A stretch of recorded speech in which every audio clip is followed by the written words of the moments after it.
கருவாடு தொக்கு எப்படி செய்யுதுன்னு பார்க்கலாமா? அதுக்கு நான் சின்ன வெங்காயம் எடுத்திருக்கேன். அதை தோல் உரித்து எடுத்து வச்சுக்கலாம். நெக்ஸ்ட்டு இதுக்கு ஒரு மீடியம் சைஸ் தக்காளி 3 பொடியாக கட் பண்ணி மிக்ஸி ஜாரில் சேர்த்து நல்லா பேஸ்ட்டாக அரைச்சி இதை தனியாக எடுத்து வச்சுக்கலாம். நெக்ஸ்ட்டு நான் சாப்பரில் சின்ன வெங்காயம் சேர்த்துக்கிறேன். இது கூடவே 2 பெரிய வெங்காயமும் கட் பண்ணி சேர்த்து நல்லா பொடியாக சாப் பண்ணி எடுத்துக்கலாம்.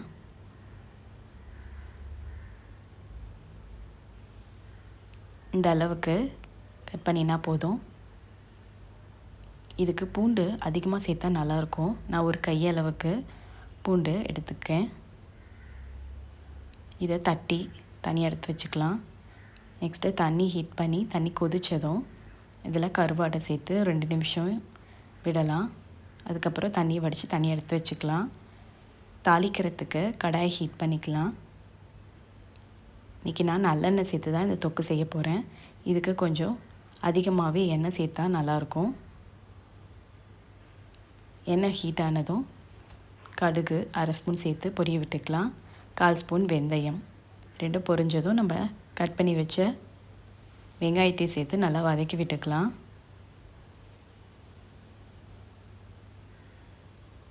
இப்போ இதில் நான் தட்டி வச்ச பூண்டு, பொடியாக கட் பண்ணின கருவேப்பிலை சேர்த்து நல்லா கலந்து வதக்கி விட்டுக்கலாம். வெங்காயம் நல்லா வதங்கணும். அப்போ தான் இதை நம்ம வச்சு சாப்பிட்றதுக்கு கரெக்டாக இருக்கும், கெட்டு போகாமல் இருக்கும். இந்த அளவுக்கு நல்லா ப்ரௌனாக வெங்காயம் வதங்கி வரணும். இதில் நம்ம அரைச்சி வச்ச தக்காளி பேஸ்ட்டை சேர்த்துக்கலாம். இதையும் நல்லா கலந்து விட்டு இந்த தொக்குக்கு தேவையான அளவு உப்பு சேர்த்துக்கலாம். உப்பு பார்த்து சேர்த்துக்கோங்க. கருவாடுலேயும் உப்பு இருக்கும். வேணும்னா லாஸ்ட்டாக செக் பண்ணி சேர்த்துக்கலாம். 1/4 ஸ்பூன் மஞ்சள்தூள் அதையும் சேர்த்து நல்லா கலந்து விட்டுக்கலாம். இப்போ எல்லா எண்ணெயும் நல்லா பிரிஞ்சு வந்ததுக்கப்புறமா 2 ஸ்பூன் குழம்பு மிளகாய் தூள், 1 table spoon Kashmir red chilli powder அதையும் சேர்த்து நல்லா இந்த எண்ணெயிலேயே நல்லா 1 நிமிஷத்துக்கு நல்லா வதக்கி விட்டுக்கலாம். இப்போது இதில் ஒரு சின்ன நெல்லிக்காய் சைஸ் புளியை திக்காக கரைச்சி எடுத்துருக்கேன். அதுவும் இதில் சேர்த்துக்கலாம். சேர்த்து இது கூடவே கொஞ்சமாக தண்ணியும் சேர்த்து நல்லா கலந்து விட்டுக்கலாம். இப்போ இந்த மிளகா வெடிப்போட வாசம் போகணும்.